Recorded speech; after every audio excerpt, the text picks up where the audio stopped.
Hello, I'm Abby. I'm 20 years old and I live in Bradley-Stoke near Bristol in the southwest of England.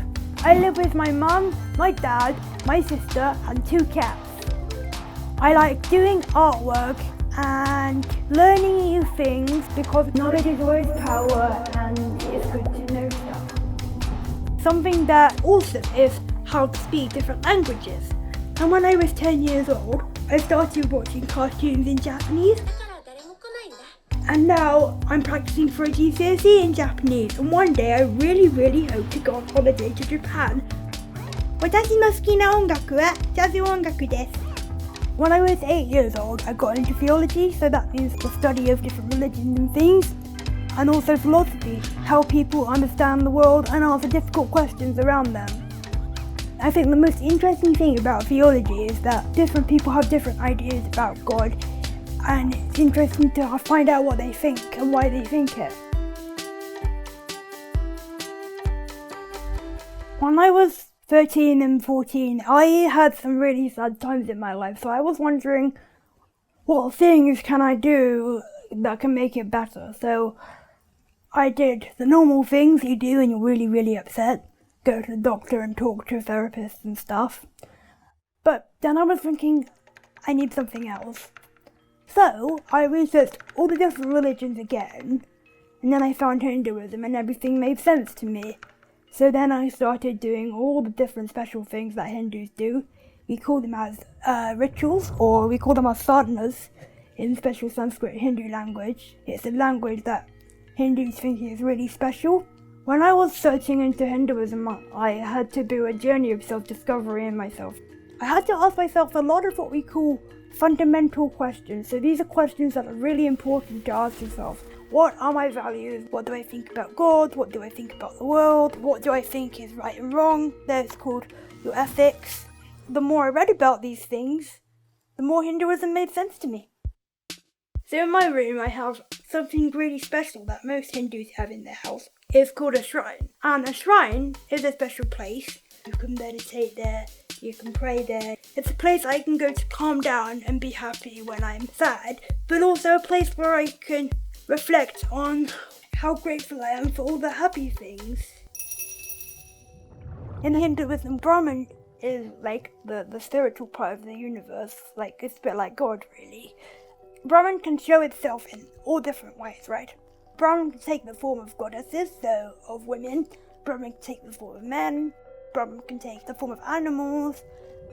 I am a non-binary person. It means that I don't feel like a girl and I don't feel like a boy. I just feel like a person.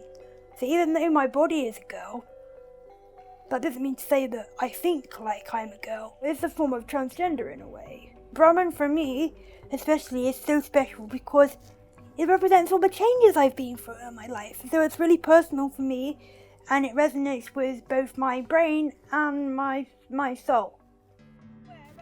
Another thing that's special about me is I have lots of disabilities. It means that I find that some things harder than other people. And I was born in this way. For example, I have autism, cerebral palsy, obsessive compulsive disorder, and Tourette syndrome. Autism can make lots of things difficult. One thing people with autism might find difficult is change, but it can also give you lots of gifts. For example, my gift is languages. One of my disabilities is called as cerebral visual impairment. It means that the part of my brain that controls my eyes works differently to other people. Can you see the paper, yes. the paper today? Yeah.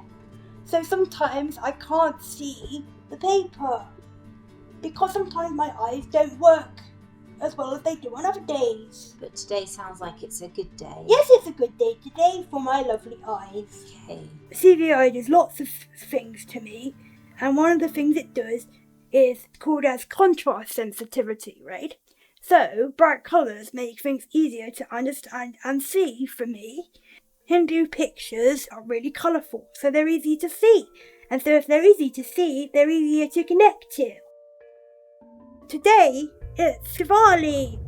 And so Diwali is like the new year of Hindus, where we honour Lakshmi and we hope for good luck and that everything will be happy in the world.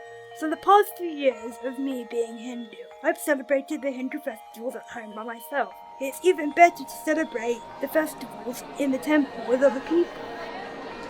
Since I've been at the temple so far, I've had the special tilak mark on my forehead.